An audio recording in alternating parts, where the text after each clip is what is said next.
So welcome to our little supplementary video for the poster presentation about learners' experiences, agency, and willingness to communicate, ERT, and after. I'm Ellen Head, and I work at Miyazaki International College. Cassie, could you introduce yourself? Hello, my name is Cassie Guevara, and until recently, I was a professor or special lecturer at Toyo Gakuen University, and I participated in Ellen's study by surveying and interviewing some of my students in Tokyo in 2021. Thank you. So we're going to look a little bit at the factors about willingness to communicate, which probably are quite similar between online and face-to-face.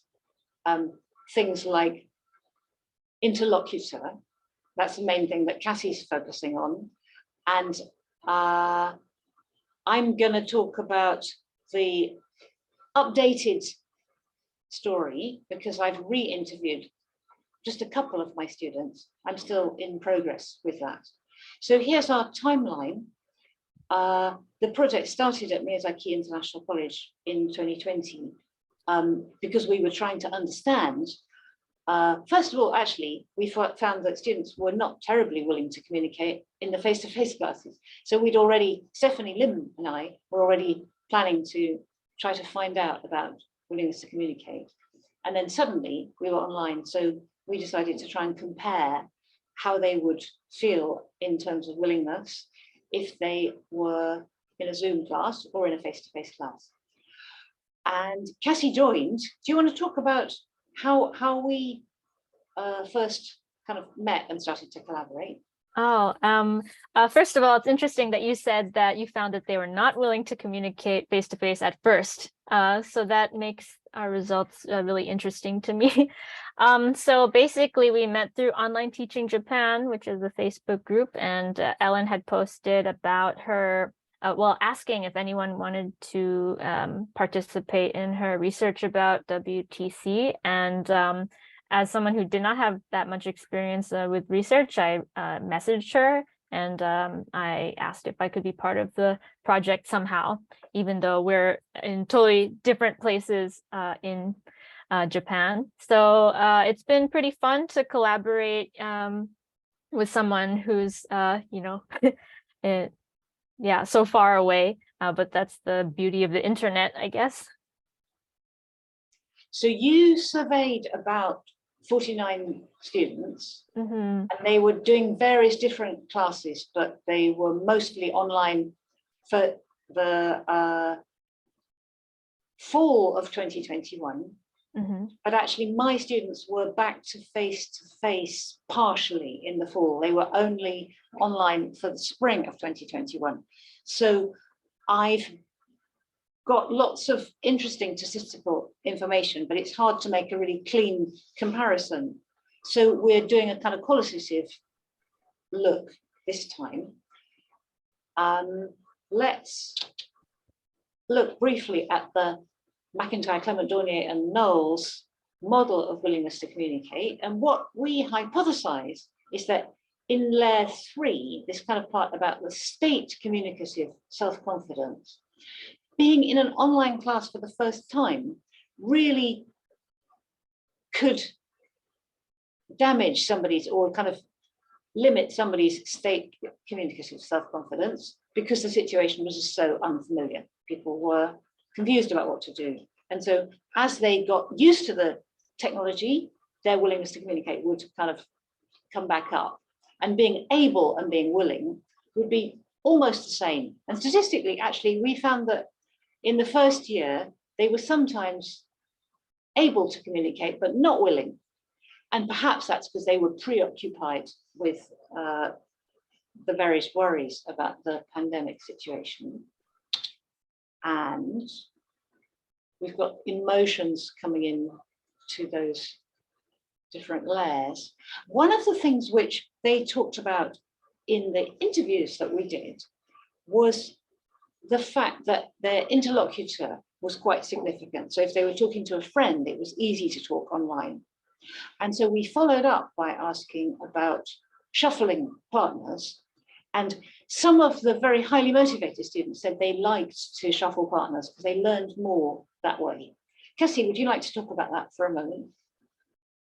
Yes, so to clarify, the students who agreed to be interviewed all happened to be very motivated students of English who wanted to use English somehow in the future.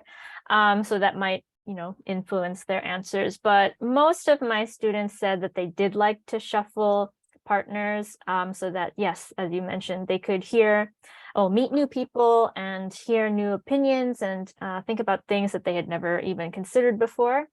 On the other hand, they did also at the same time recognize that the longer they talked with the same people, the deeper the relationship that they would have, and maybe the easier it would become to talk with them.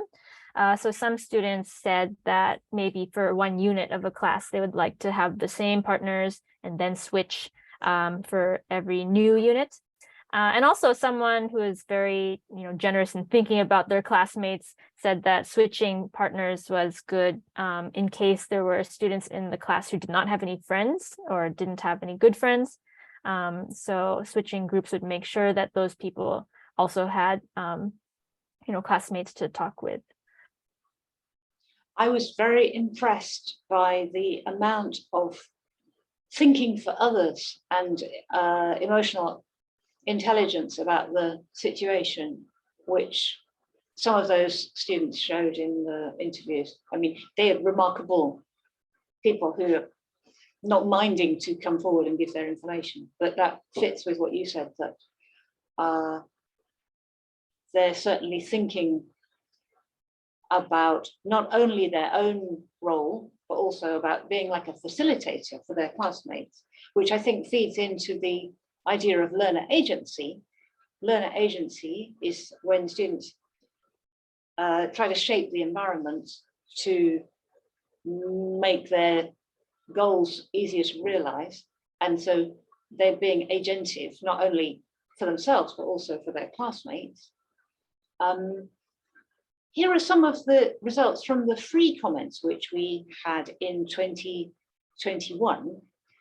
And so these kind of reiterate what we talked about and what so many other studies are also finding or have found. It seemed that there were really two types in a way: the hyper-motivated, who say it doesn't matter so long as I've got my motivation, I'm going to win through somehow. And those who said really not able to do it when I'm in the online situation. And interestingly, now in 2022, looking back, the students I've talked to say that they have improved their confidence, but they feel they improved by the face-to-face element more than by the online. Only the exceptional few really put themselves through a kind of training course where they went and did shadowing on YouTube and did a lot of independent agentive study in order to raise their level and gain their confidence. Let's go back to where we started, really. Cassie, do you have any other thoughts about the difference or what you think people might find in terms of takeaways, which were actually benefits from doing ERT? Sorry to interrupt. Yeah, the fact that you said that originally students weren't very willing to communicate face to face, and then as soon as the pandemic hit, everyone realized like the preciousness of being able to talk face to face. So that meant everyone felt that they were more willing to communicate face to face than they were willing to communicate online, because as soon as everyone was online, it depends on the class, of course. A lot of classes were online, but you couldn't see your classmates' faces, and sometimes all of your classmates would just be on mute the whole time, which is very discouraging if it's an English class and you're supposed to be talking to each other. So once students had experienced online learning in the emergency remote situation, I think that students started to say a lot more, yes, I'm more willing to communicate face to face because I can see my classmates' reactions. I can use gestures, and also they can't really run away from their classmate, right? Because they're in the same spot. They can't just turn off the camera and be on mute or cover their face for the rest of class. They have to, say something. So that was interesting. And but if I think about how they might feel about online versus face-to-face now, I think at this point, students have become a lot more used to online classes. And now that more classes are face-to-face again, some have started to see the convenience of online classes, especially if they have a long commute to school. Students have said that it can be easier to take classes from home, don't need to dress up or put on makeup or take the train to school. So at this point, they might feel more, or I guess less negatively toward online learning. And besides for the online and face-to-face, a lot of my students were more motivated to speak when their partner had a higher level of English because they wanted to catch up to their partner, or they didn't want to lose to their partner. Whereas if the partner had a much lower level, then they might kind of find themselves forced to revert back to Japanese just to communicate. And sorry, one more is when one more factor that makes them more willing to communicate is when the class is full of, just lively, proactive, positive students. Because if everyone is just quiet, whether in the classroom or, online, they feel less motivated to, speak up.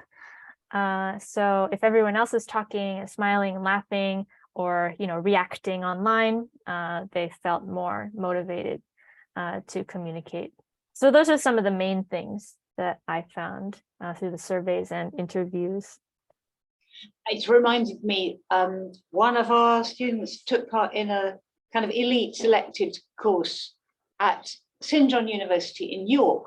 So the students were from all around the world, I think about 10 people, and they could only get in if they passed an interview. And so he really got a lot of motivation by working with those other students and watching how they worked. Looking at agency again, I think it may be that we're going to find that the students actually learned more than they know. I have this feeling that, they'll say, oh yes, of course I use Zoom now because our history teacher or our philosophy teacher is actually living in America or something. And so in a way, maybe they don't give themselves credit for the technological skills which they gained and the study routines which they've kind of picked up. But certainly when I was asking, did you have anything which you started to do during lockdown, which you still do, like using Quizlet or using word cards, which are digital word cards? So far, nobody has told me about a study routine that they picked up like that. I think we should probably draw this to a close. I wish that we could meet face to face. But I want to say thank you so much for collaborating and then kind of reconnecting, even though you're at a really busy time. And let's keep doing it. See you online or see you face to face. Yeah, thank you so much, Alan, and for letting me collaborate. And thank you to everyone who's watching this video. I wish I could be there and meet you all in Fukuoka, but hopefully somewhere, maybe in Tokyo, I can meet with whoever's watching. And hopefully, yes, Ellen, I hope to meet you in person, face to face, in person someday. So thank you.